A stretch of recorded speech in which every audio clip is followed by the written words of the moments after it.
Sheets, we are live. This is Lamb on the Line, episode number 14, breaking down week 13 of the NFL. It was a very busy NFL weekend. Sheets, I'll let you, real quick. We have a Packers guest coming on later, so we'll get into the details later of the game. But just give us a quick thoughts and kind of also give us a little info about our guest coming up tonight too. Yeah, so our guest, Noah Pearson. I know him via Bailey Nag, via Alexa Nag, via Jack Pearson, and that's how I met him. It's Bailey's sister's fiance's little brother. They're both huge Packers fans. He goes to Iowa, so he's a big Hawkeye as well. Super good guy. We're on the same page when it comes to the Packers. We'll get into that, but I'm excited to have him on. He's been asking to come on for a while. I told him about it about 6-7 weeks ago. We haven't had the chance to get him on, but this week's the week, so I think he's excited. I'm excited to have him on. This week is the week. Let's go back to our Thursday night game here. As always, cannot forget about that one. And this one, usually our Thursday night game kind of sucks. It's like, well, we still got to talk about it. But this one was actually one of the better games of the weekend. And that was the Dallas Cowboys holding on and defeating the Seattle Seahawks 41-35. And this is now the 14th straight home win for the Dallas Cowboys at home. Cheats, that's not just good. That's not even great. It's historic. And Dak Prescott was dealing. Dak Prescott was dealing like he has been for the better part of the last 2 months now, I'd say. Man, this guy's been cooking. And it was 3 touchdowns. We held on to win 41-35. And that's just the kind of win you need to have. I mean, the spread was pretty high, but I was all over Seattle. I knew they're going to have a battle. They kind of rolled over on Thanksgiving, the night game there, so I thought they would be ready to come out for this one. And this kind of boys I think needed was a little bit of a test. They've kind of been steamrolling everybody, which don't get me wrong, it's fun. I like watching it, but we hadn't really gotten a good win and like a tested game. And so I think this was good for Dallas moving forward. Going ahead to Seattle, man, they've lost 3 in a row. We were talking about this last week. Here we go again, another loss. This is not the way they need to keep things going if they're going to make a playoff push. And I think now, I mean, for every team now, it's gut check time, especially for them. So what did you think about this one, Pete? First of all, congratulations to the Cowboys for beating their first team with a winning record. Good job. You knocked them to 500. So, yeah, they beat the 6-5 Seahawks first time all year. I'd probably have a 14 home game win streak too if we played the Panthers every week. So I mean, it's somewhat impressive, but I'm still on the same page with the Cowboys. I just don't. They're not going to be the 1 seed. They're not going to have home field advantage. They cannot win multiple games in a row with Clown Prescott. Even though he's good, he's up there for MVP. And we'll get into the MVP a little later from a different game, but yeah, good win. You went on the road. You beat the Seahawks 6-5. Yeah, whoop-de-doo. Who do they got next week? The Cowboys, they have the Eagles. Yeah, Eagles, then Bills. So they'll come back to life here these next 2 games. You talk about that home win streak. They got the Eagles at home in Dallas. So that I'll be all over the Eagles that game. I don't care what the spread is. Eagles coming off a loss. That's a get-right game for them. It's a fucking cow clowns. The other hand, the Seahawks.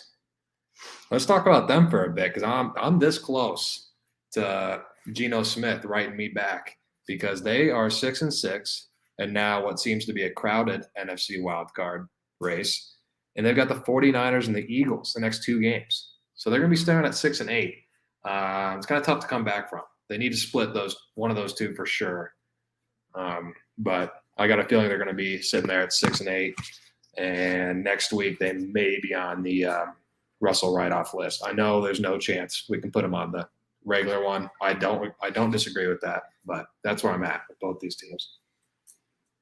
Yeah, I mean they're out. I mean they bounced out of the playoffs now, Seattle, and I think they had been in the playoffs like the entire season, damn near. It seems like they've been like a team you're talking about playoffs. Them, and now when it matters most, they're faltering. Who do they play next week? I'm trying to find their schedule next week. They got the Niners at home or in San Fran, so you can chalk that up as an L. Oh, next week they do. Okay, I see that now. 3:00 game. Yeah, I mean the spread's 10.5 already too. I mean, I think it might be. I'm not gonna write them off again this week, but it might be. It's looking like they're gonna be out of the playoffs. I think we were kind of alluding to that last week. Now it looks pretty clear. You know who took their spot? Yes, I do. I do know who took the spot. Okay, well, we'll get into that. But, yeah, they're one game away from being on the Russell write-off list. And by the sounds of what you're saying, they might be one game away from the Lamb on the Line write-off list. I think so. I mean, they don't look good. I mean, if you think about it in the grand scheme of things, like, were they really going to try to – I mean, it doesn't make really much sense for Geno Smith to get back to the playoffs. I think they kind of ran that storyline a little too far this year. So I think they're going to probably, with a big draft class of young quarterbacks next year, they're probably going to have them go into the well there and get like a rookie guy next year and start fresh in Seattle. I think they're going to miss the playoffs. That's what I'm sniffing out right now. Like I said, they're still at 6-6. They could, bounce their way back in. That's the beauty of the National Fixed League. They'll fucking put you right back in one week, have you out the next week. You never know. But it's trending towards the negative for Seattle's playoff chances, I think. So, yeah, I think we're getting there. Let's move to the Sunday games like we do just about every week. I have the luxury of talking about the Colts first because they always play at noon, except for when we played in Germany. We had the 9:30 game in Germany. But other than that, it's been all noon games. I think we played the Panthers at 3:00 once this year. So we're the kings of the noon slate, and I'm going to address Colts Nation here because we're on a fucking heater, man. We've won 4 in a row now. This is and we have a bye week in there, so it's been a month and some change of just living large. I've been enjoying it, and I did say to BJ the other day or yesterday, I said I gotta ride this wave for another week because this is usually the time of the year where we fuck it up, which is why I'm saying it's just it seems like a good time in the season to just call it. Let's just go to the playoffs. I said it last week. I let it extend another week, but I have the same feeling. Just let's call it. I think you would actually probably agree here too. It just seems like we played a good number of games. Playing anymore would just be stupid, I think. So I'm calling for the NFL to end the regular season right now because the Colts are in the playoffs. They win on the road against my least favorite team in the league, Tennessee Titans, 31-28 in OT. Stomped the fucking dog shit ass Titans. Their season's over with. Doesn't matter if they go get a young hotshot quarterback. They're still the same old Tennessee Titans. And it was Michael Pittman walking it off in OT, a 4-yard touchdown. And the Titans, like I said, shitty. They just get shittier and shittier each week. They had a 17-7 lead on us. I thought they were going to squeak one out, and they blew it like normal. Nick Folk had to come in, or excuse me, Ryan Tannehill had to come in and be the holder because we jacked up the punter's leg and ended his day. So Tannehill had to become in the holder. They fucked up an extra point, and it just went downhill from there. Typical Titans fashion, they blew it. They were handing out points to us like it was fucking Christmas candies. We had a block punt. We had a fumble recovery. Knocked Will Levis on his ass 6 times. It was a good afternoon. It was pretty stressful. I thought we were going to lose it, but we came back, and Gardner Minshew's a rock star. 7-5. Like I said, it could probably only get worse from here, so I'm living large this week. So I'm going to eat it up. I'm going to eat it up now. I'm going to eat up a couple more seconds of my time here. This was a great win. Overtime win over Tennessee. Fuck them. I hate Tennessee. Derrick Henry, he tried his best. He couldn't do it. So Colts did an OT win. Hey, eat it all and the dessert. This is it. I mean, you're fucking in the playoffs, 7-5 with a rookie quarterback. Well, he's not even playing. But you went into the year thinking you got a rookie quarterback all year, and you got to – I don't want to say settle for Gardner Minshew because he went off 312 yards and 2 touchdowns. But it's not. This is not where you expect it to be. If we could go re-listen to our first episode of our team's expectations of this year, you would have said, "Choppy." I wouldn't even go to your tweet, but what I tell you last week about the Colts. I forget. What'd you say? Bet the overs. Colts overs. Yeah. I swear to God, they just. I don't know if it's your defense or if your offense or if it's a little bit of both. But if you're playing the Colts, you're scoring points, and so are the Colts. So I'm going to continue to ride that wave. I rode it again this week, and it paid off splendidly. I'm kind of looking at I didn't watch this game, but I'm looking at the stats here. How did they lose this game? I mean, Derrick Henry, 102 yards in rushing. Tajay Spears had 75 yards rushing. They didn't have too much success throwing the ball. But usually when you see a team that can run the ball that well with two different guys, A, it's usually a low-scoring game, and B, usually win the game. So what did the Colts do better than the Titans here? I didn't see this. It was, like I said, it's special teams. We had a block punt. They fumbled it. We had a fumble recovery. They ran the ball super well, but when we forced them into passing situations, we fucking got after Will Levis. We were all over him, man. We sacked him 6 times. In the last couple of weeks, he was kind of torching teams up. He did play. I mean, he didn't play bad. We just got after him, and he's a rookie. And I think it was really the Colts D line getting after him, and then special teams was really the decider in this one. The Colts offense, I mean, had its ups and downs. We scored 31 points, but there was times where it was a little shaky. I thought it was special teams and coaching. I think we outcoached Mike Vrabel in this one. And that's really the thing is, like, this team is, like, not super flashy. I mean, if you're on the outside eye, you probably haven't seen, like I said, we play at noon every week. 90% of the public has not seen us play, other than fucking, they pitch it to us on Red Zone, I'm sure, every once in a while. But no one really knows what this team's like, and I don't blame them. There's really not, like, a lot of stars. We still have Jonathan Taylor, but it's like we don't really ride him. And people are looking at us like, what the fuck? The Colts are 7-5. That's just what I like about us. It's really the coaching and just the team play. We all come together each week. Everybody does their part just enough to get us a win. The biggest notice for me is just the head coaching, because it's games like this in the past where we fucked away, pissed away, and embarrassed ourselves. And we're winning. We're winning it with this guy. He knows what he's doing. I mean, you want to go back to the line of head coaches, Colts coaches. I mean, obviously Frank Reich fucking sucks. He got shit canned 2 seasons in a row in the middle of the year, 2 different teams. And Chuck Pagano, he's better than Chuck Pagano. I've already seen him only in one year. I know he's better than Pagano. And he got us to an AFC Championship game. He's better than Jim Caldwell. Shane Steichen is the man, flat out. So you're definitely right. Unless you purchased a Sunday ticket, which if you're tuning into this podcast, maybe you do. You definitely haven't seen the fucking Colts play. But I think that's right where you want to be as a team and a fan, kind of flying under the radar. You don't want the Colts to get built up too much, and then the NFL does what they do and fucking goes straight down, takes an L to a shit team. So I think you're in a great position. The Colts being 7-5. Are the Titans really are they the biggest rival? I know they were good, like, growing up a little bit, but are they still like your most hated team? Well, I mean, like, we're like one of those divisions where it's like it's not super competitive. Like, the AFC North is just filled with rivalries. The NFC North is the same way. It's just kind of it's just it's a weird division, because the Colts used to be in Baltimore, then we went to Indy, and then the Titans were the Oilers, and they became the Tennessee Titans. Then, like, that's 2 new locations, Indy, Tennessee. Then you add the expansion Jags in the late 90s. You have the expansion Texans. So it's a bunch of, like, newer teams. It's not a lot of, like, history really behind this division. It's not super cool or anything. So for me, yeah, growing up, it was the Titans. I don't like Mike Vrabel. And I mean, throughout my lifetime, they were the biggest rival. The Jaguars have usually sucked.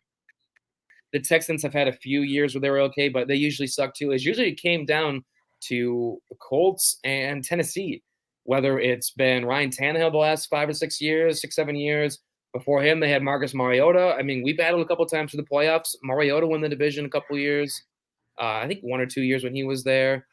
And then growing up, I'm trying to think of who it was back then. There's an older guy they had who was pretty decent. Anyways, that's usually been our biggest rival. Other than the Patriots. The Patriots in the playoffs were always a big rival between Peyton Manning. Peyton Manning and Tom Brady. Titans. They're in Tennessee. I mean, I like Nashville, but they play in shitty Nissan Stadium. I just don't like anything about them. I think they're a fraud team. That's fair. I was not aware that the Titans were the big team that the Colts fans hated, but that makes sense. Me personally, I don't know. I don't speak on behalf of all Colts Nation, but I would probably say, yeah, not a lot of Houston fans either. I mean, Deshaun Watson kind of pissed me off for years there, but other than that, they've usually been horrible. So I can't hate them too much. And truth be told, I kind of like C.J. Stroud. And truth be told, I've said it before on the podcast. I like T-Law and I like Doug Peterson. So I don't hate them too much. I just hate fucking Mike Vrabel. I hate Ryan Tannehill, and I hated Will Levis in college. I didn't want the Colts to draft him. Now he's a quarterback, so it seems like it's just going to be the continuing trend. I'm just going to continue to hate the Titans probably for another 10 years, probably. Two things. First thing, you are the voice of the Colts for Iowa. It's not Dick Neppy. It's not Casey, Nate. It's you, Sheets. So when you speak for the Colts, you are speaking for all of Iowa's Colts fans. Second thing, I want to put a disclaimer out to the listeners this week. This slate kind of sucked, so bear with us. There weren't as many great games this Sunday. In fact, a lot of them were pretty bad. But yeah, just stick with us through this. But yes, you are the voice of the Colts for the people of Iowa. I will say, Nick Deppy, otherwise known as Dick Neppy, he knows he knows in a much large amount more about the Colts than I do. Man, that guy lives on the waiver wire. I mean, he knows everything. He knows the practice. He knows everything that's going on. I'll give him credit for that. He, knowledge-wise, I think he knows. We got to get him on. Let's get him on the pod. We will get him on. I mean, the Colts play at noon every week, so it's hard to get a guy for a primetime game. Talk about a Sunday night game. We're talking about a Monday night game when there's just other options. So hey, you might be in flex territory for the games, Sheets, because if they keep winning and these games become important, you might find yourself in a primetime game. But yeah, I'm looking. They're all 3 o'clock or noon games from here on out, except for Week 18 versus the Texans. That's a possible flex game, so that'd be nice. That's so possible flex game. Yeah, I mean that. I'm hoping that means the winner of that goes to that 7 seed. That's probably what it's looking like, is my guess. So really, if you want to look ahead to that game, I think we can call it now. That's probably what it's going to be. Probably going to put that game on Sunday night, and I mean it's going to come down to storyline versus spread, because the storyline, if we're going to go storyline, let's get rookie CJ Stroud in the playoffs. That'd be fucking nuts if we get CJ Stroud in the playoffs. But it could be a case of everybody thinks they're going to win, and you get a little bit of a Vegas situation there. Gardner Minshew, they flip him in. We get the 7 seed, and then it's like, oh, Colts are back in the playoffs. You can brand a different way. So, it's going to be a wave of emotions for me the next couple of weeks.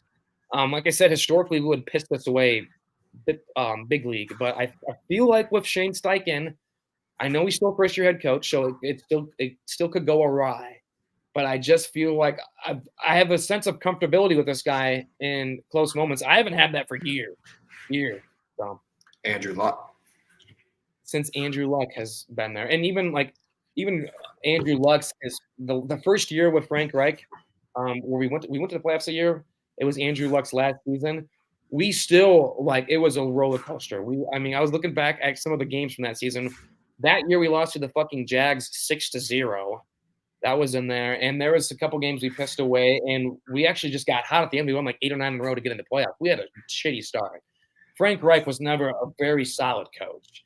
He just had Andrew Luck to his disposal. And this is the best coaching, like I said, I've seen since the man, Tony Dungy, has stepped down. We didn't get this kind of coaching from Jim Caldwell, I don't think. I mean, he got us to a Super Bowl, but we didn't get the same kind of coaching from him, I don't think. Chuck Pagano got us close, and I like Chuck Pagano. I like him. But he wasn't the same kind of guy. Shane Steichen is the dude, I think. We can move on, but yeah, it's just we'll see what happens with the Colts. Good win. Moving on to the noon slate. This was a good game, but it pissed me the fuck off. Detroit Lions 33, New Orleans Saints 28. That's a 5-point difference if you can count.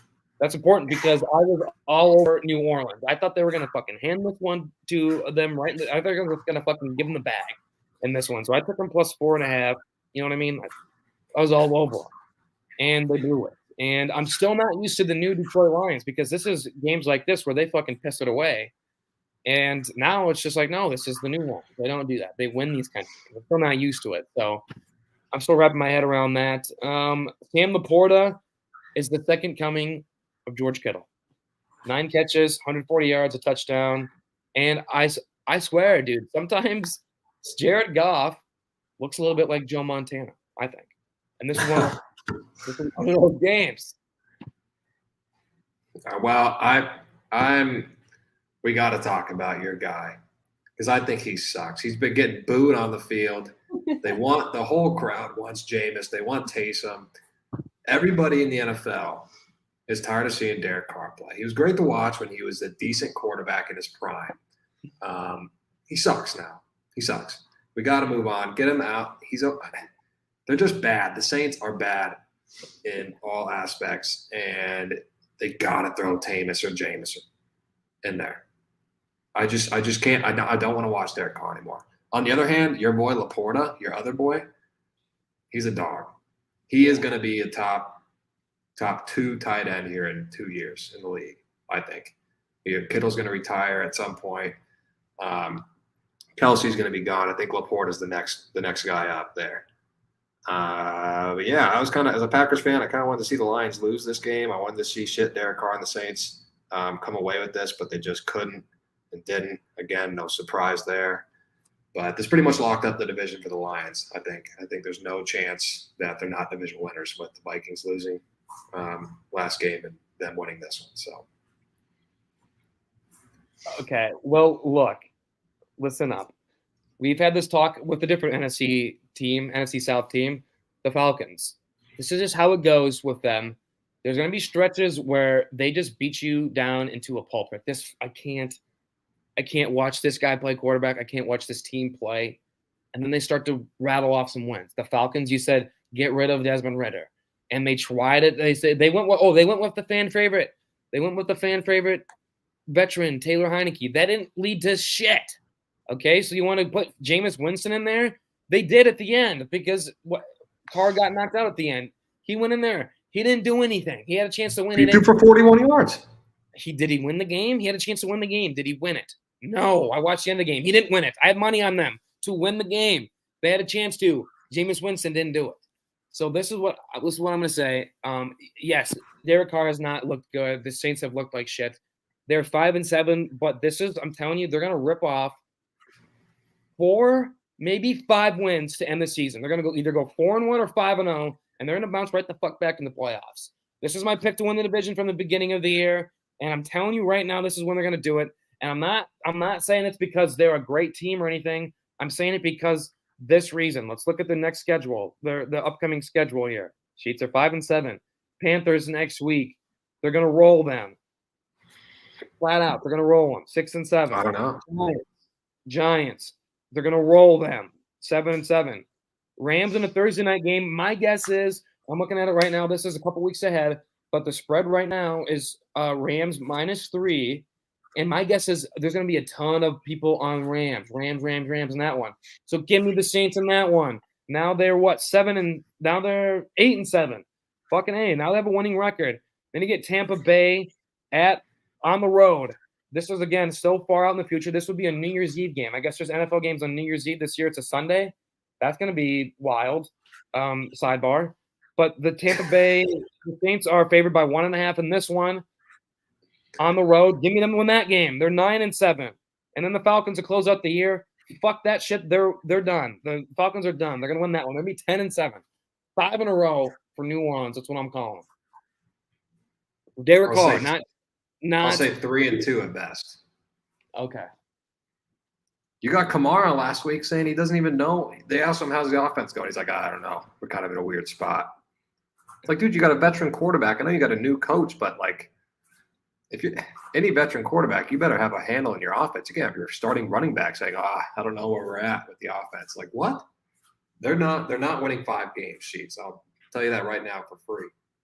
You know what kind of quote that is? That's a WWE quote. That's a fake quote. The NFL is WWE. 5 in a row for New Orleans Saints. They're going to win the division. First-year coach, he's coached before, but first-year Saints head coach Dennis Allen gets him in the playoffs. That's the best team. Look, at any way you stack it up in this division, obviously the Panthers are out. It's a 3-way race between Baker, which I think makes more sense than Falcons. I think Falcons are done. They're not going to get in. I think it's a race between Baker and New Orleans. And if it's not New Orleans, who I think it's going to be them. So I think it really all hinges on that second-to-last game, that noon game, New Year's Eve game. Has there ever been NFL on New Year's Eve before? I don't know. That's a whole different element. There probably has, as long as it's fallen on. I'm sure it's fallen on a Sunday before. We got them on Christmas Eve too. Christmas Eve is a little bit different type of vibes than New Year's Eve. I've That's seen true. I've seen Christmas Eve games. New Year's Eve games, I'm saying like we're waking up and we're rolling. It's New Year's Eve. Like right away. There's no way around it. It will be weird. That's exactly when I'll start paying attention to this division that week. All right. That's fair enough. Fair enough. Let's keep moving on. I got to go back to this week because I bounced ourselves into week 18. So I got to go back to week 13. Okay, great. We got this wonderful snoozer of a game, and I think let me go back to the comments. I think someone brought it up. Here we go. Thoughts on the Pats holding the team to 6 points and still losing? I got something to say about this one because, I've not been big on Bill Belichick now, and this is my favorite, honestly. Even if the game sucks, it's one of my favorite segments to cover because I can fucking rip on Bill Belichick because I was right over a month ago. They should have fired his ass. He just keeps finding new ways to embarrass himself and this once very recently proud franchise, and they lose to the fucking LA Chargers 6-0. Cheats, that's not a football score. That's a baseball score. I'm a defensive guy. I say that, but to an extent, man, this was pathetic. It was literally like watching paint dry. A couple of field goals. That's all the Chargers needed. 6-0, and the Patriots. They're like a couple of our friends on the Joe's dance floor at the end of the night. 2 a.m. The bar lights come on. They just can't find a way to score. When the lights come on, they just can't find a way to score. Broden Nichols. They switched quarterbacks this week from Mac Jones to Bailey Zappi. Here, let me tell you what that's like. It's like your car breaks down and you're like your buddy's with you and you're like, hey, let's get rid of this fucking shitty flat tire. Get rid of that one. Here, hand me another shitty flat tire. Give me that one. I'm gonna put that fucking thing on there and see if that makes it any better. They took Mac Jones, who is not good, but is at least was a good quarterback in college. And he got into the playoffs 2 years ago. Bailey Zappi sucks. He went to Western Kentucky, I think. He was a 6th rounder, a 7th rounder. He's not better than Mac Jones. He's not. I don't know what kind of solution this was. Bill Belichick needs to be fired. Fired. You got to try something. You can't just. I mean, I'm with you. I'm with you. They're both flat tires. Okay, I get that. They're definitely both dog shit quarterbacks. But Bailey Zappi, I mean, what are you going to do? You're sitting there at 2-9. You either start the guy that you've been starting the whole time, or you try something. I don't know. They suck. They're bad. They're terrible. You could throw both these teams in the NFC South. Why not? Just throw all the shit teams in the NFC South. But the Patriots are bad. The Chargers are bad. In fact, this sounds crazy, and there's no chance you're going to agree with it, but I'm writing them off on my list. I think the Chargers, if you can only beat the Pats 6-0 and a crowded AFC wild card, yeah. I'm sorry. I'm just checking it off. We did write them off. We wrote them off last week. They're on the Lamb on the Line list. So That's accurate. And I want to give myself flowers here because I've been following this AI bets generator guy. He tweets out his picks. He's been really hot. He's been gaining like 5,000 followers a week. Been tailing him. He's been doing well. His for the 5th straight, he's hit 3 anytime touchdown parlays the last 5 weeks. And it was Ramondre Stevenson. I forget the 2 others, but the 2 others scored, Derrick Henry and someone else. And I took it, but I took out Ramondre Stevenson because I'm like, the Pats might not even score a touchdown this game. Yeah. I'm not going to bet on a Patriots offensive player to score a touchdown. They're that bad. If you got people that won't even let me put in an anytime touchdown parlay, and I'll throw fucking your second cousin in there, that's not great. So yeah, both these teams are both written off on our list. So this is one of those games. It's like we got to turn this off. I think they're done. Their schedule is a little weak still, which scares me. But if we wrote them off, We'll stick to it. I don't know. I mean, it's WWE. They're also at rock bottom. They're a team that could catapult their way back. I don't know. I think they're done. I guess if we wrote them off, we wrote them off. But now I'm starting to get a little nervous because It just seems like they're another team that's like almost at rock bottom. Even though they won, they're still like rock bottom. But Yeah, we'll see. You're right, but we wrote them off already, so we can't go back. I can't take it back because I kind of want to. No, they're still not going to make the playoffs, dude. They're bad. They're still bad. I know. I would want to take them back, but if that's not allowed. But they still got the Broncos twice, the Bills, and the Chiefs. I'm not scared of the Chargers making the playoffs. We're fine. Put them back in my column sheets. Oh, the first ever lamb on the line, unwrite-off. This is nuts. Okay, I'm changing them back to your column. For the record, they're still on my write-off list. Okay. The Pats are on there. I'll give you the Pats. Oh, thanks. Jeez, the freaking 2-10 Pats or whatever they are. It's the WWE playoff.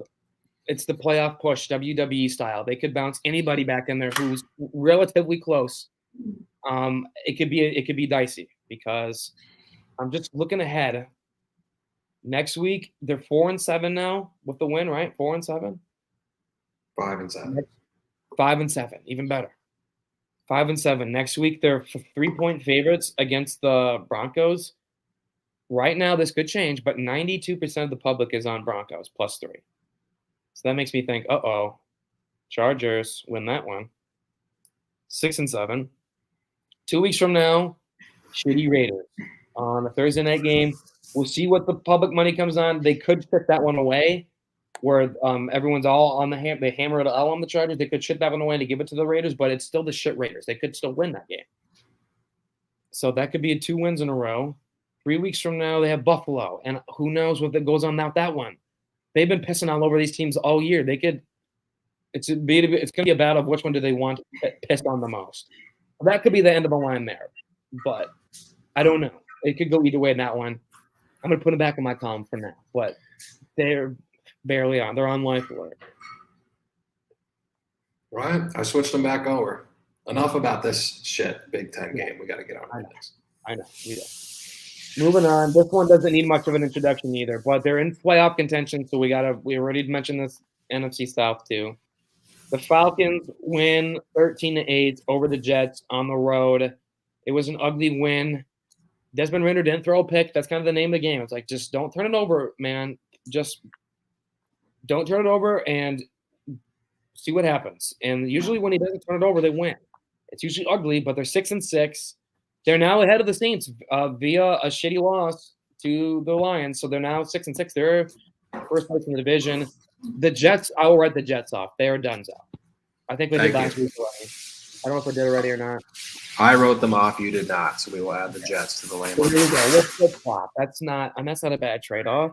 We'll give you the Jets. They're done. I wrote them off 2 weeks ago. I know. I'm just saying.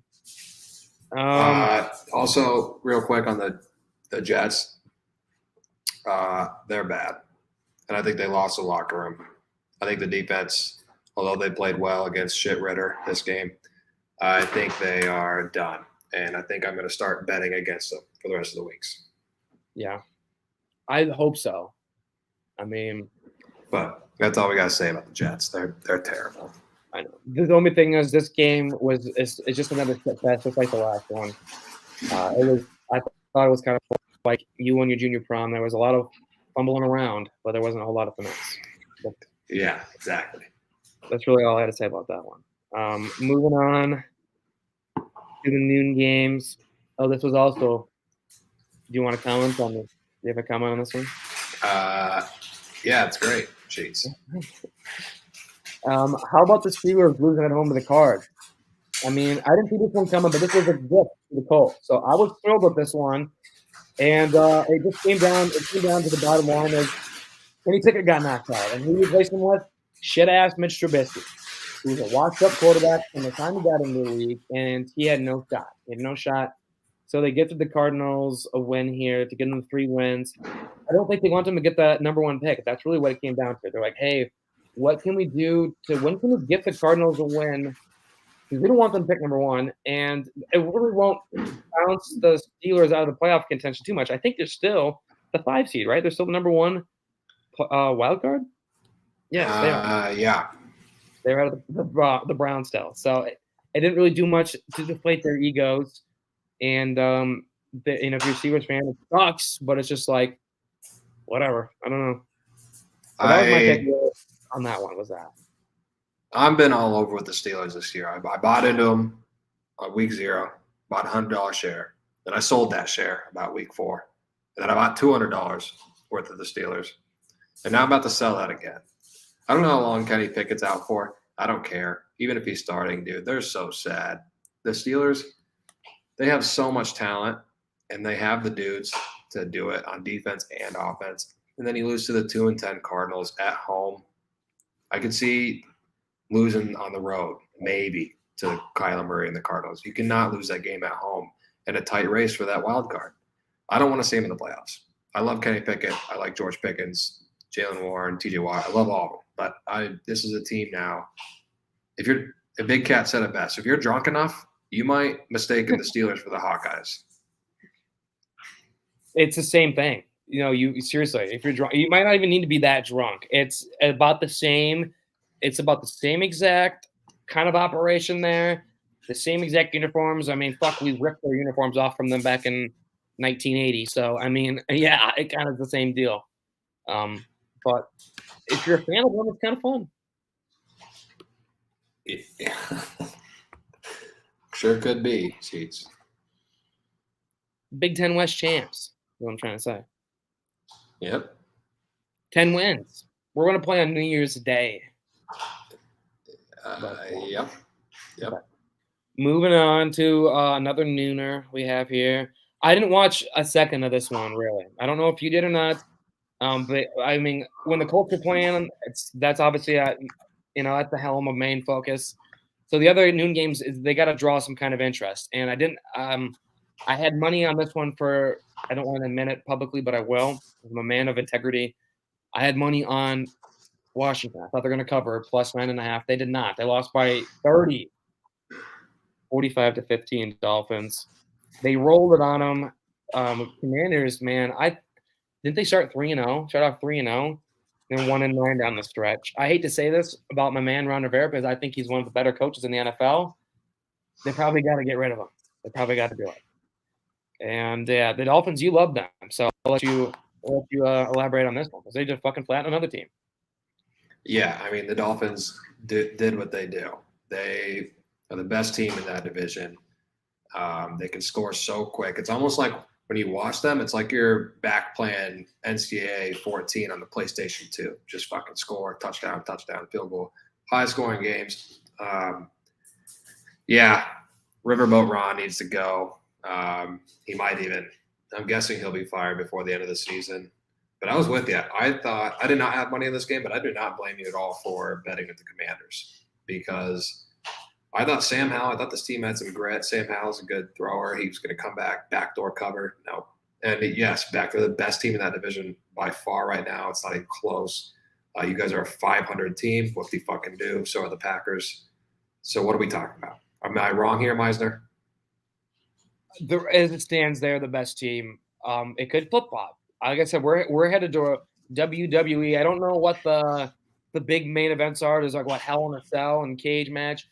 We're entering the final fucking stretch. There could be some wacky stuff that happens. I'm not counting the Bills out. I like the Buffalo Bills better than Miami Dolphins. So I hope they get in. But right now the Dolphins are the best team as it stands. I have to say that. I'll agree with you. I should say, because I'm sure people are thinking about this, and I know Beck is thinking about this. I give the Cowboys shit for just beating their first team with a winning record. The Dolphins really haven't beat anybody great yet either.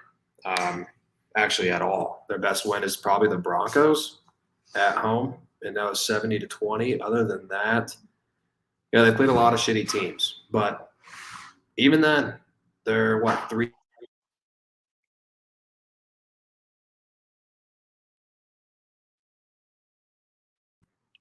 Did we lose Sheets? No, I'm here. Oh. Can you hear me? Yeah, I can hear you. You cut out for a second. At least on my end. Did you finish your thought? I didn't hear you finish your thought. Would you finish? Say that again. Oh, I just said that people are going to give me shit because I give the Cowboys shit for not beating anybody good. Well, the Dolphins haven't either. I get that. Yes. Okay.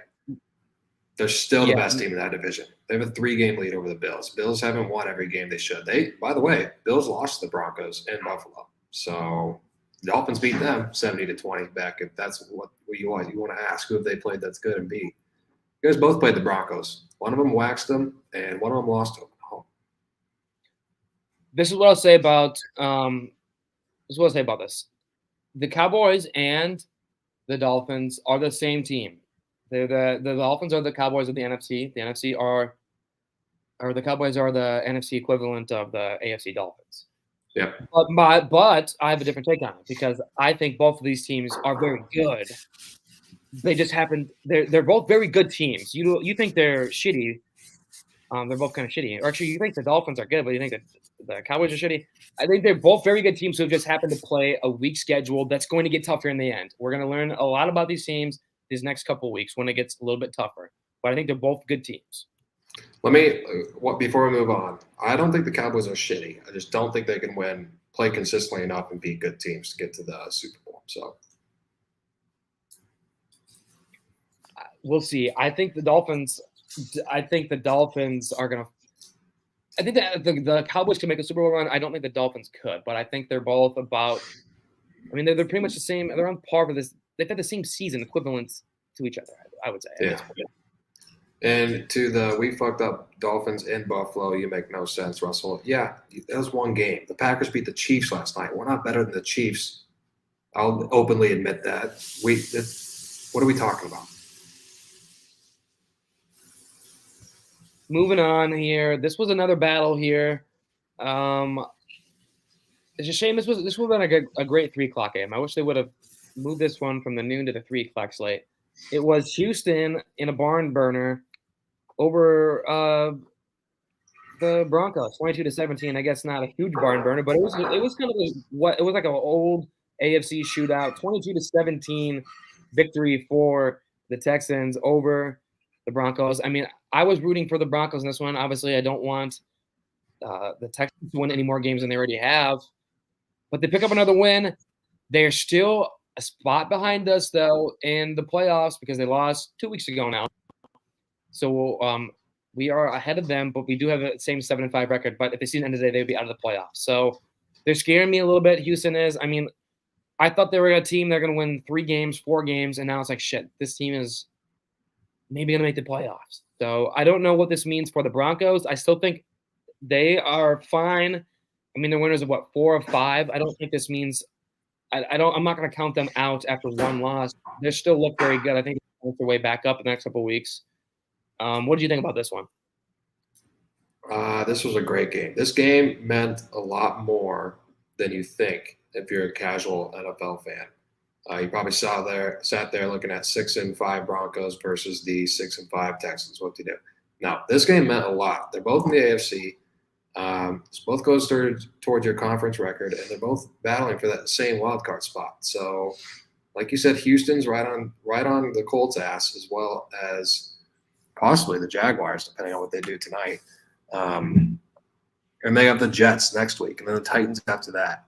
So I think you're looking at a 9-win Texans. That's crazy, dude. We're talking about 9-win Texans team, maybe 10-win Texans team. No one could have guessed that.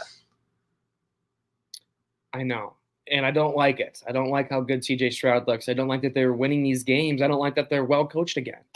I mean, they fucking had Lovie Smith coaching them last year. That shit was funny. Now they got a good coach. It scares me. I don't blame you. Okay, moving on. Do you think the Broncos are in the playoffs? What do you think about them? No. The 5-game win streak was impressive. They went on. But I think the AFC is crowded, and I think they're going to crumble here down a stretch. So no, I don't think they're going to be in the playoffs. The game next week, Sheets, Broncos Chargers. Especially if the Chargers lose, they're 5-7. But that might be the winner or the loser of that game might be done. Let's make that official. The loser of that game next week goes on the lay 'em on the line write-off list, no matter what happens. How about that? Maybe.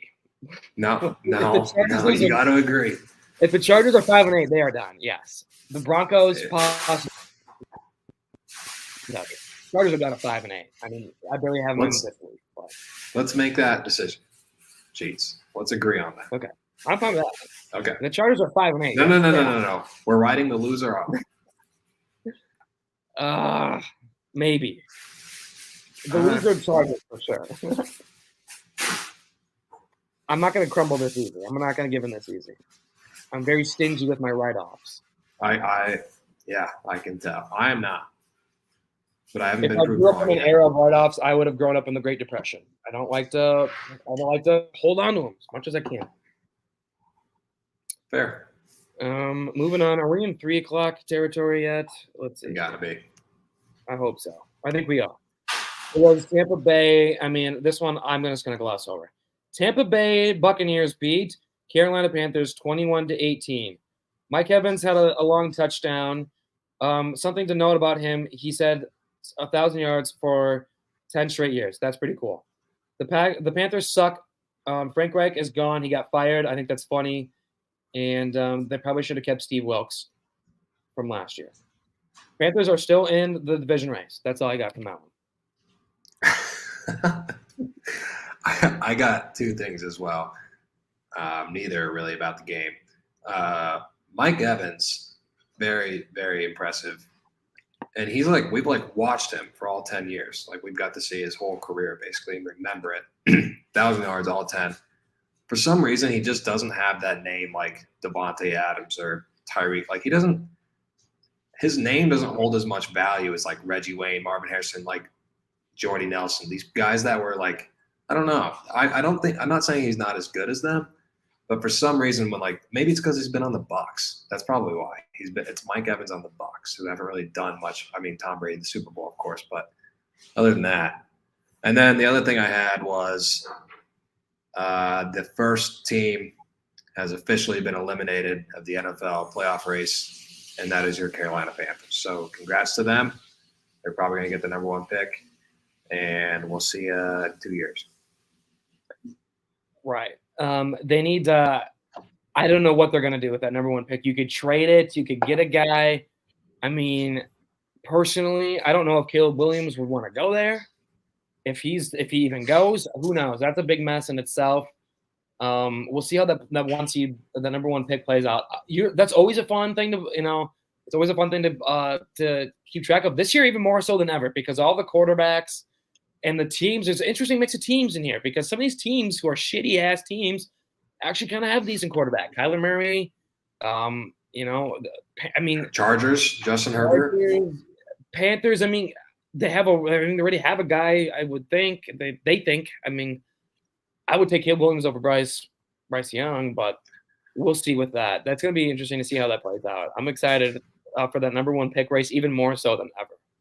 I've also decided that we're going to have the first. Unless you agree, I'm writing them off for the 2024 season already. I'll write them off too. Sure. Okay, I'll write that down. They're that bad. Playoffs? No, they're not going to make the playoffs. Because I'm under the assumption they're going to keep Bryce Young. If they were, I don't think they're going to. I don't think Caleb Williams will be a Panther. If he's somehow a Panther, maybe. But I don't think that's right in the. I don't even know where you start. If you're in the GM of the Panthers, you're just you don't have a quarterback. Really, I mean, you might have a quarterback. He's a rookie, but he doesn't look very good. Traded away your best running back. Traded away your best wide receiver. They're fucked. Yeah. Okay, moving on. The Panthers, the Bucks. I mean, I want to touch on your statement about Mike Evans. I think you were partially right. He doesn't get the. I mean, he's not like a huge list. He's not like an A-lister celebrity. When you think about A-lister comedy guys, you think about Will Ferrell, a Kevin Hart. He'd probably be a B-lister. He's probably a Paul Rudd. Shane Gillis. I was thinking about movie guys, but yeah, Shane Gillis. But a B-lister for now. I think Shane Gillis will be an A-lister when it's all said and done. But yeah, a guy like that. I think he's the Frank Gore of receivers. He's very good. He's a Hall of Famer, and he's great. He's had some great moments. But I disagree with you on one statement. Did you say Jordy Nelson? Mike Evans. There's little bias. There's a little bias in there. Nelson. That's the only thing I had a little disagreement with you. There's a little bias. I want to know, actually, besides Tom Brady, Mike Evans basically did all that with a shit quarterback, too. So, I mean, his stats are even more impressive. So, I'll give. He definitely deserves that household name. Just for some reason, he just doesn't have it. He's a Hall of Famer. He's a Hall of Famer. Moving on with the games here. This was built up to be the biggest game of the day, even more so than the Sunday night game, which we'll talk more about here in a second. But this was built up to be the biggest game of the day, and for good reason. It was San Francisco, Philly. But this game fucking sucked. I mean, it was a beatdown. I watched pretty much all of it, but it wasn't what I thought it was going to be. I did think San Francisco was going to win, and I thought there was a chance they covered that spread. They're favored by 3. I thought there was a chance they covered the spread. But this was a fucking smackdown on Philly. What do you think about this game? I didn't bet this game, and obviously hindsight's 2020. But I would have taken the 49ers. I think they're pissed off about last year. They come into this game, remember the playoff game. There's been some shit talk between Darius Slay and Deebo Samuel, or James Bradbury and Deebo Samuel on social media. I thought I saw a tweet. I don't know if this is true. Maybe you can confirm or deny. Did the 49ers show up in all black to the game? I don't know. That'd be dope if they did. If someone is listening and knows the answer to that and would like to send me a picture of it, that'd be great. You knew they were fucked the minute they kicked 2 field goals, both damn near in the red zone to start the game. You're not going to beat the 49ers with field goals. You needed a touchdown there, if not both. So you kind of had a good idea, even with the 49ers going down 6-0 early. You're kind of like, okay, the Eagles you're not going to win this game kicking field goals. And then they just proceeded to go off. And now guess who's the odds-on favorite for MVP right now? Brock Purdy. I saw it today. Which is absolutely crazy. You want to talk about crazy shit that goes on in the NFL? 2 years ago, I was watching him his senior year at Iowa State. And he honestly wasn't like that great of a quarterback his senior year. He played really well his freshman year for a freshman. And now he's the MVP favorite this late in the year. What the hell's going on? This is crazy. I mean, if you ask me, I think the NFL MVP is a fucking fraud. It's a fucking flop. And then we goes to quarterbacks now, and people argue, well, it's a quarterback-driven league. Fuck that shit, dude. Let's get a fucking honest and true MVP race in here. I don't mean we got to fucking put D tackles and nose guards in there, but fucking open it up. It's still the NFL, man. Why does it have to be just a quarterback? It'd be fucking sweet if a safety won it 1 year. It'd be fucking sweet if a receiver won it 1 year. Hell, we got a fucking Heisman winner receiver, DeMonte Smith. That shit was fun, man. I'm sick of the same quarterback shit every year. And I'm a Brock Purdy guy. Not in college. I didn't like him then. I'm a Hawk fan. But I had liked him since he's got to the NFL. I've always liked the 49ers, too. I've always been a supporter of them. I think they're just a cool team. I like how they build their team. I think they do things the right way. I hope if it's not the Indianapolis Colts this year, and it's an NFC team that wins it, I'd probably cheer for them, I would think. But I don't know. Whoa. Pause. Your Cowboys are in the NFC. If it's not the Cowboys, if it's not even one of my teams, I mean, if it's not one of 2 teams, I just have to pick from just a team I usually don't care about. It's usually San Fran. I think it's the stadium is cool. They changed the name of it. It's something new now. It used to be Candlestick Park. It used to be dope. Jim Harbaugh used to be out there. I mean, Joe Montana, Jerry Rice. The uniforms are the best in the NFL. I think, I'm being totally unbiased, I think they have the best uniforms. So I've always kind of liked them. I'm on a weird tangent right now. I hate the NFL MVP race. I like Brock Purdy. I know he's a favorite right now, but that just goes to show that it's a fucking joke. If you're going to be honest, the MVP needs to be Christian McCaffrey, dude. This guy scores every goddamn week. He's the best player at his position by far. There's no other running back who even comes close to the shit he does. I don't know. I want to go out on record and also say that I don't believe at this point, if the award was given out tomorrow, I don't think it's Brock Purdy or should be Brock Purdy. I agree with you. I don't like how it's all quarterbacks. Only give it to fucking Trent Williams 1 year, like Justin Tucker when he scored 1,000,000 points. Do something crazy. Like, man, let's stop with the quarterback one. Either way, shout out our guest who sent me a picture of C-Mac, Debo, and maybe Trent all murdered out in all black. It's kind of hard to see, but so I think that they're the best team in the league, and I think they proved that last night. WWE league right there. Showed up in the fucking black uniforms, the funeral or black. They showed up in black, the funeral game, and what do you know? They fucking shithouse them. So I should have seen that one coming. I wish I would have seen that before. I didn't catch that. I was coming back from the game. The NFL kind of snuck up on me because I was changing time zones too. I'm like, oh fuck, I don't know what time zone it is. The game started at 1, now it started at noon. The selection show's going on. So I missed that. I didn't see that. Otherwise I would have seen that. I would put house money on San Fran. We got one more game on Sunday before we can roll into the Sunday night intro and get our guests on here. And we don't need to touch much on this one either. But it was the Rams. And you know what? Honestly, it is a noteworthy game, I'll say, because both these teams are in the playoff race. And we didn't think this was going to be the case for the Rams a couple weeks ago. They're back in it now, 6-6. Matt Stafford has looked good. He had looked good yesterday, 3 touchdowns. The Browns kind of stumbling a little bit. And it was also the Joe Flacco game. So we do need to touch on this one quick. What did you think about this one? Are the Rams back? Are the Browns, are they going to fall out? Because, I mean, they've lost 2 in a row now, I think, maybe.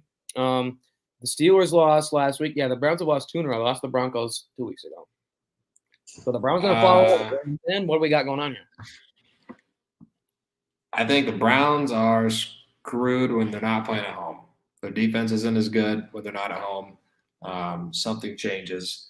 And the Rams show glimpses of being back, and then they they beat the Cardinals 37-14. They beat the Rams 36-19. They're on a little bit of a roll. They've won 4 in a row now. Their last loss was to the Packers, but they're looking solid. And they play the Ravens next week. Ravens are 7.5 touchdown in Baltimore. Favored by 7, exactly a touchdown. I don't know. That's going to be – where do you lean at that game? Would you take Rams with the points there or Baltimore? Come back to live game. Well, I can give you an answer. Let me pull up and see what the early numbers are saying here. It's a noon game. It's a noon game? Okay. Holy crap. So it's Ravens favored by 7 points, a touchdown. And 78% of the public right now is on them. So I'm on public, or I'm not riding with the public on that one. I think Rams keep it close. I think that's crazy that they think the Ravens are just going to roll away with this one. This has the makings of me as a close game. I don't think I'm going to go Rams money line, though. I think I'm going to give the Ravens a win here. They kind of got, shafted. They had a bye this week. They didn't play. No, they won 2 in a row, but they got shafted a couple weeks ago to the Browns. I think they rigged that one up for the Browns a couple weeks ago, but they won 2 in a row. And I think they're just going to win this one. I think the Ravens are they're darlings in the AFC this year, other than the Chiefs. I think they want to really build up the Chiefs, and the Ravens race to the finish line. So I think they're going to give the Ravens a win on that one. But I think Rams will cover +7. I like the Rams. I shout out them. I put one of my free $50 bets from ESPN on the Rams and the points, and they did wonderfully. So. Maybe that's why I'm a little bit biased and kind of like them a lot today, but that's fair. We're gamblers, so that's kind of what happens. But the Browns are, I think, who do they got the Jags next week, and the Bears, Texans, Jets, Bengals. Damn, I wanted to kind of write them off, but I know that'd be a risky write-off at 7-5. I just can't. The schedule is too shitty. But it's fun. Fun seeing BDJ back in the league. Give me more Joe Flacco. I like it. Better than PJ Walker. So, do you think who gives him the best shot down the stretch? Do you roll with the young guy, or do you roll with old man Flacco? Do you roll with Flacco? He's won a Super Bowl before. He's a good game manager. So this was his first week, right? So cut him some slack. This is his first start with the Browns, I think. I'm pretty positive. So let's see what he does against the Jaguars next week at a home game. I'd like to see the Yeah, I can't write them off. I like Joe Flacco, so they're in the back of my mind now. They're fine. If they can't get old man Rodgers in the playoffs, they'll probably rig it for old man Flacco. So my guess is I don't know if we can do opposites, but maybe it's time to think about automatically booking the Browns to the playoffs. That just seems like if they keep rolling with them, if they keep rolling with Joe Flacco, I think that's guaranteed rigged up Browns in the playoffs. I think he could be onto something there, not because of the rigging, but because of their schedule. If Joe Flacco figures something out, the Steelers are falling off a cliff. The Broncos just lost, so yeah. I mean, that's I'm going to put a reminder down for next week. We may be booking that, but not right now. We may be booking that next week. Okay, put a pin in that one. That does it for our Thursday, Sunday, and 3 o'clock slate, which means you have the floor sheets to roll out our guest and give us a little bit of a ditty on last night's Sunday night game. It was a big night for you. So what do you got for us? How we doing, Noah? How we doing? Thanks for having me on. You had to put a Hawkeye flag up in the back? It's always up. Always up. Got my Green Bay one up too, but feeling pretty high after last night. How about you, Brandon? Yeah, I'm chilling. As you probably don't. Maybe you met Funk. You might have met our buddy Ryan Funk at the tailgate last year at Ohio State game. He's a big Chiefs fan. We were talking a bunch of shit about Mahomes and beating them at home. So I'm on cloud 9 with the Packers. Jay Love, as you can see, Love is on the way. Miser, we didn't get a chance to talk about this. He may be the next Aaron Rodgers. I don't know. I may be thinking out of my ass here, but he may be that guy. I don't know if you saw the stats. Did you guys see through Rodgers' first 11 games, they had the exact same passing touchdowns, exact same passing yards, and something else. Like, I'm talking to the yard. So same record, but now record. Love has 6-6 record. Rodgers had a 5-7. Love has 3 more touchdowns than Rodgers had at this time, and Rodgers had 30 more passing yards. So kind of crazy that you tell me 5 weeks ago. I don't think that any of us really believed in Love the way we do now.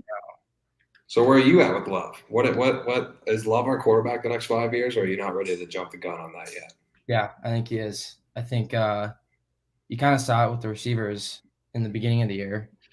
The oldest one we have is a second year. Like, for Love to come in and try to command an offense of 25 average starter, like, I think he's excelling in that. He's proved it.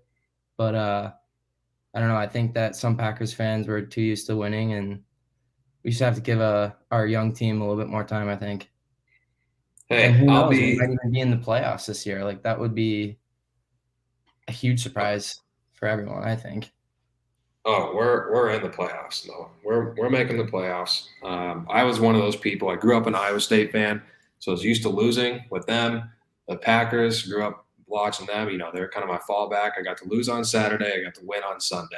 So yeah, this year and last year were a little different. But Miser, what is your take on both Jay Love and Packers in the playoffs? Because they are in the playoffs as of today. Yeah, so like I said, I shit the bed I read it wrong against against New Orleans. I got that game wrong. And then there's another game I got wrong. So I was off to a crappy start, and I was pissing myself betting-wise. So I was like, I really got to channel in for the Sunday night game. What the hell is going to happen in this game? And I got it. And I said, this is going to be the Jordan Love. And here we are talking about it right now.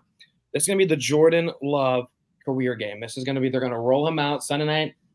Chiefs game, Sunday Night Football, Taylor Swift's they're going to have this guy in Lambeau going nuts. And the Packers fans are going to be talking about this guy as a quarterback of the future. So I threw a bunch of money on him last night. Money line on the spread. I'm a big Packers fan today. I'm happy for both of you guys. I'm glad you guys got your win. I'm glad you guys are back in the playoff race. I'm fired up just like you guys are today. It was a big win. Jordan Love will be the starting quarterback for years to come in Green Bay. And you can remember this fucking game from last night 5 years from now. Remember this game? Beat Patrick Mahomes, fucking Taylor Swift. Didn't matter. Got it done. You bring up a good point with Taylor Swift. Is Simone Biles the new queen of the NFL? I think we should start having the conversation. She's sitting in the trenches, watching the game from the sideline. Taylor Swift is in her box. I don't know. I think we should start having that conversation. Taylor Swift. God, I forgot she was even there. We sent her a packet along with Travis. I do want to mention one thing. Noah hit on something there. We have the youngest team in the NFL. We're the youngest team at average age at every position. So it's not just our receivers; it's everybody. So I like where we're at. If 3-4 weeks ago you'd have told me we're 6-6, what did I tell you, Meister? Before the Lions and the Chiefs, I said all we got to do is win one. You just got to split one, and then we'll go from there. And now we've won both somehow, some way, and we actually look like a competent football team. The Vikings lost the last game. I don't know who they play next week. They're on bye this week, I'm pretty sure. But I like where we're sitting. We get the Vikings again and the Bears again. So you were talking about booking teams into the playoffs. We might need to book the Packers. Panthers, Bucks. I mean, we have an easy schedule. The Giants, which I do. Giants. I'm afraid because, and Meisner knows this is the game where the NFL likes to build teams up and then bring them down against shit teams. We play the Giants next week, I believe on the road, and we lost to them in Lambeau last year. Daniel Jones came in and whooped our ass, and I still will never forget that game. So I'm a little scared. You know, they're going to have the public thinking the Packers are back and all this, and then they end up losing to the Giants. That I could see that storyline. I think Tommy DeVito is a little bit different quarterback than Daniel Jones. At least I hope so. So maybe Rashawn Gary can get after him a little bit. That'd be great. Did you know he had dyslexia? Yeah, I saw that story. I didn't know that till last night, and we'll just leave it at that. Or what do we got for tonight's game? What are you guys thinking? This is kind of a shit game. I mean, Jaguars and Bengals, you wish Joe Burrow. This is one of those games you look at and you're like, in the early season, you're like, oh, we get Joe Burrow, Trevor Lawrence, both probably winning the division at this time. And it's turned into a Jake Browning and a Jaguars team that hasn't impressed me yet, personally. So where are we at with this, Noah? Do you got any ideas on this game? Yeah, I think that's kind of hitting it right on the head. Jaguars don't seem like an 8-3 team. I mean, they have a win against the Bills in London. They lost against the Chiefs pretty horrible fashion. I don't see where the 8-3 hype should come, but then again, you are playing against Jake Browning. Hasn't looked great. Only threw one interception last game, but I think that's going to go over a half this game. So that's going to be my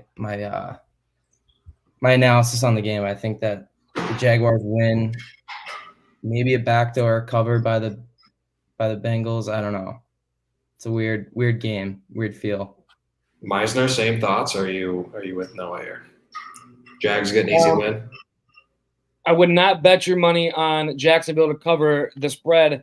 That's a high number. I know they're playing with Jake Browning, but that's a high number. That's a talented team. That's a playoff team. A team was in the Super Bowl, 2 years ago? And Jake Browning, it's not some fucking shit dude they threw off the streets. This guy, I've said a couple weeks ago, man.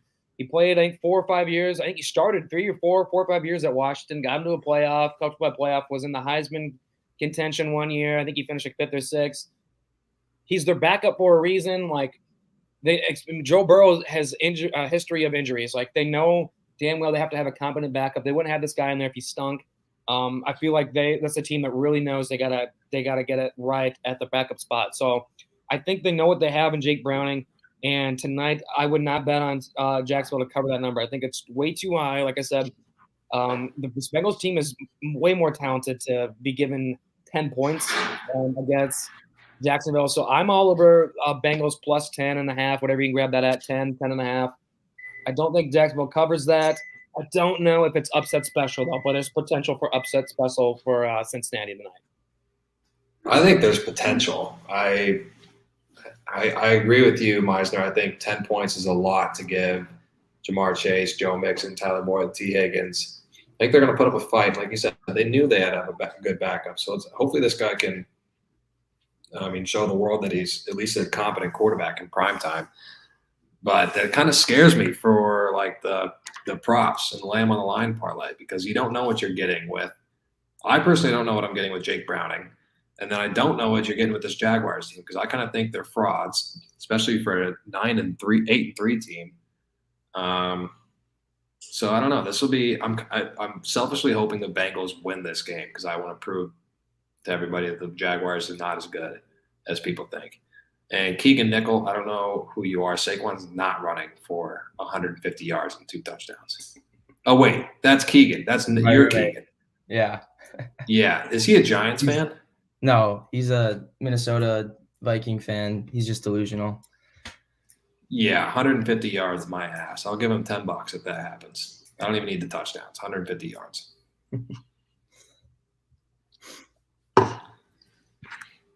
All right, do you want to do any segments, or what do you got for us next year, Russell? You want to do ass hat of the week? I didn't prep Noah for any of this, but let's do ass hat of the week. You can pick a team, a player, a ref, a fan, yourself, whatever you want. It doesn't even have to be football related if you got something. But Miser, you want to go last? I'll start it off since I have mine.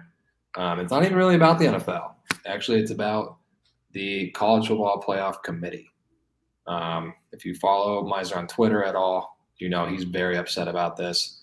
And if you don't know what's going on, basically a Power 5 team won their conference, went undefeated, did everything they had to, and they did not get in. Now, I do think they're not one of the best 4 teams, but I do think you have to put them in the playoff for doing absolutely everything they could, scheduling LSU to start the season and beating their ass, I think maybe in Baton Rouge too, and then going 2-0 against the SEC, undefeated Power 5, got to put them in. So my ass out of the week is the College Football Playoff Committee. I think that's a good one. Yes, I was not thrilled with that decision. We can get a little bit of college football talk on here quick. Florida State is 13-0. They won the ACC. The ACC is probably the weakest of the Power 5s, I would say, but they're undefeated. And then the non-conference scheduled LSU and they pounded them. So they did everything right, and I get you're down to the third-string quarterback. They punted, I think, an insane amount of times in the ACC championship game, but that defense is still legitimate. I mean, it's still the same defense that won them all those games, beat the shit out of LSU, and that held-ranked Louisville team was like top 15 to 6 points. I think Louisville has like 9 or 10 wins. They beat Clemson on the road, who I know is not the same Clemson, but still a good team for Dabo Swinney this year. Beat them on the road in OT. They beat a ranked Duke team. I know it's Duke, but their quarterback's going to be going to the NFL next year, Riley Leonard. So they did what they had to do to get in, and they I thought were shafted a little bit. For a couple of one-loss teams who, yes, you could probably perceive as better, but with the one loss, it's just goofy. We need a 12-team playoff.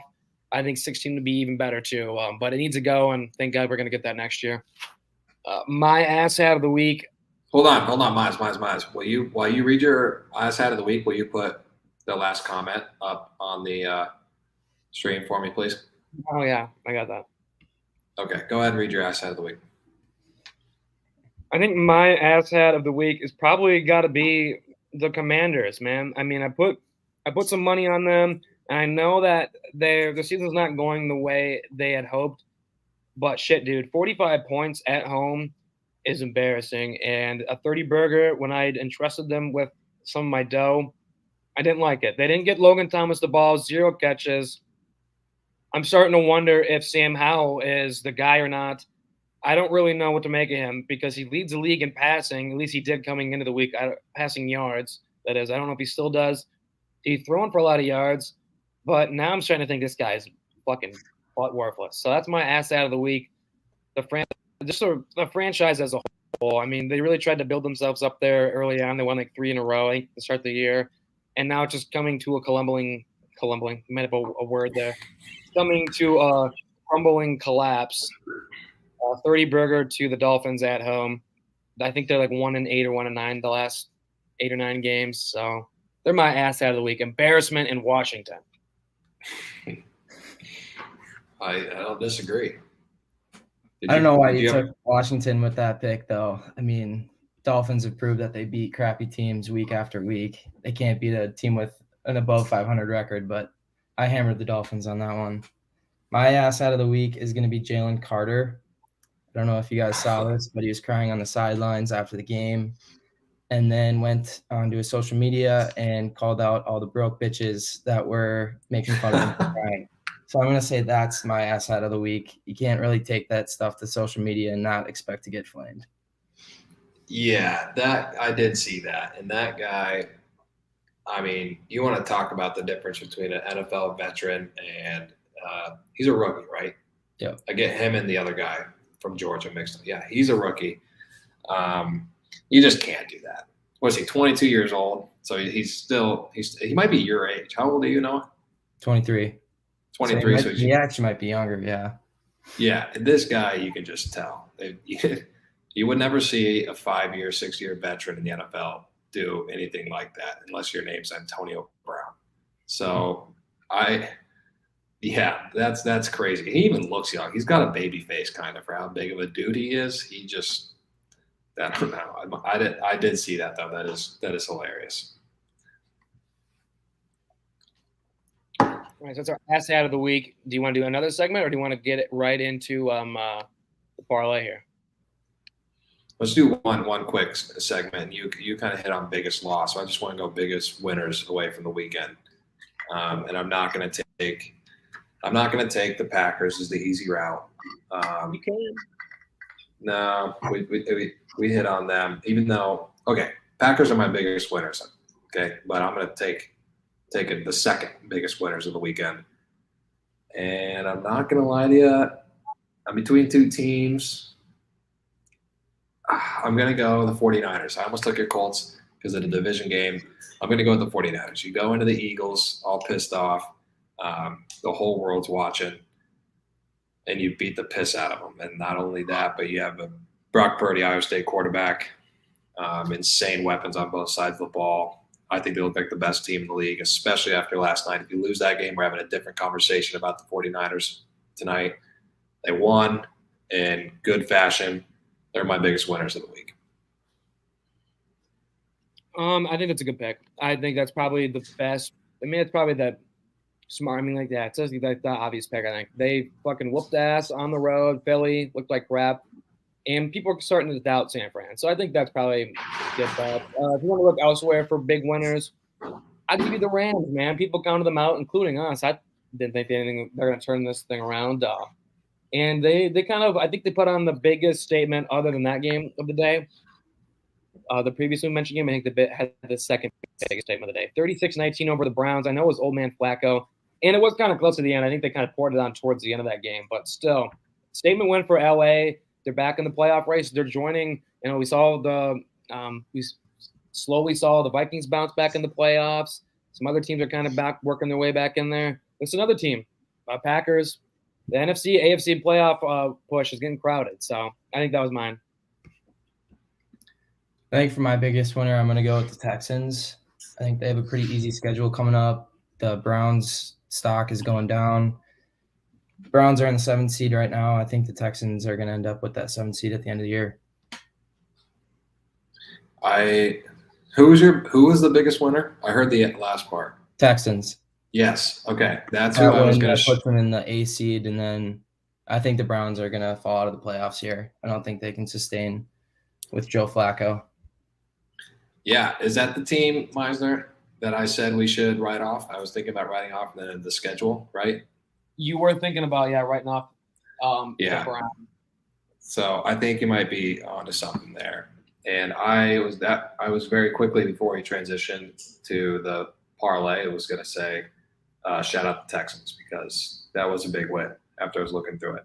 And also shout out Noah because he had no prep on any of these segments at all. That's my bad, but great job. Nice. So let's get on to the Lamb on the Line parlay. I did prep him for this. So for you bettors out there, this isn't just some willy-nilly prop he's coming up with. He did pick one. I've got one, as I alluded to earlier. I don't necessarily know what Browning's going to do, so I'm not going to do any receiving props, but I still like some of them if that's what you two got. I'm going to stick with a Jaguar receiving props, and I like Evan Ingram 41.5. I don't know why. I think you could go either him or Christian Kirk at 51.5. But I like Ingram. I think he has a big day in prime time, sticks out. And, yeah, that's what I'm rolling with. I don't really have much of a reason other than I like that number. No, sorry. Meisner always likes to go last. Oh, yeah. So you got to go. I like the Ingram pick. I was kind of going back and forth between two. I don't know how well the Jaguars defense is going to play against the Bengals. I feel like their O-line is pretty banged up. Josh Allen might get after Browning, but I think I'm going to go with Travis Etienne over 14.5 receiving yards. Yeah, I also looked at that as well. I don't know what it is. I like betting on the running backs, receiving yards, and receptions. There's something about it. They're always Good low. value. I feel like if he breaks one, then it's already covered. So yeah, I like that a lot. And it's now changed to 15.5 if you're on FanDuel, by the way, for the listeners.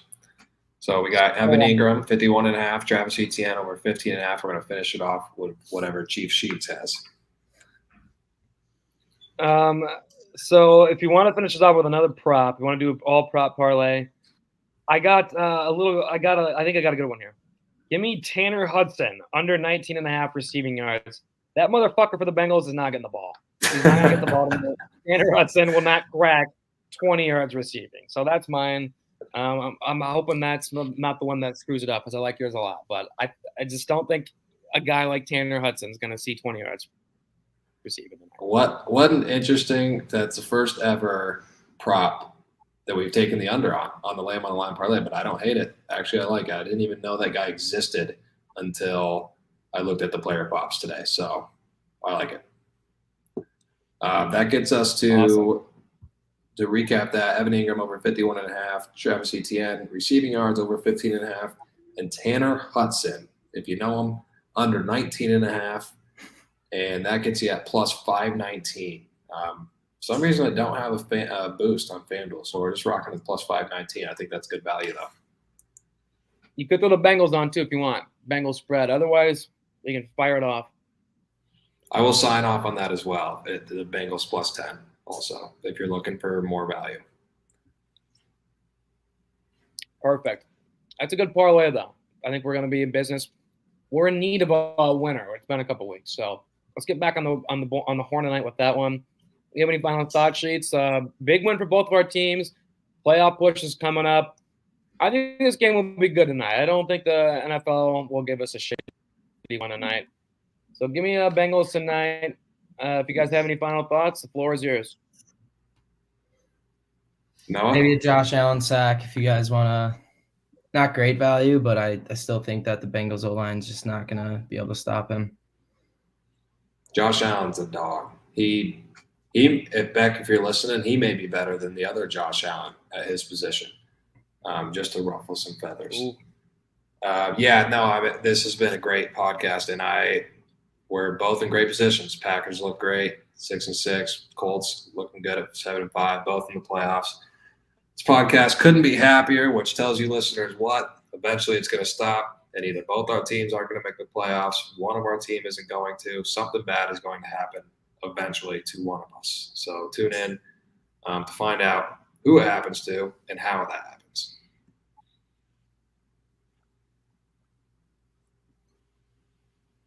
Meister.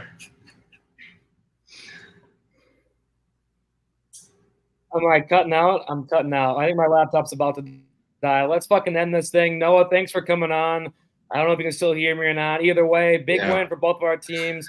Thanks for getting up on the comments. Lame on the line, motherfuckers. Monday Night Football.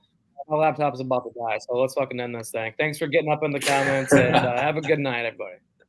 Thanks for having me on, guys. Thanks, Noah.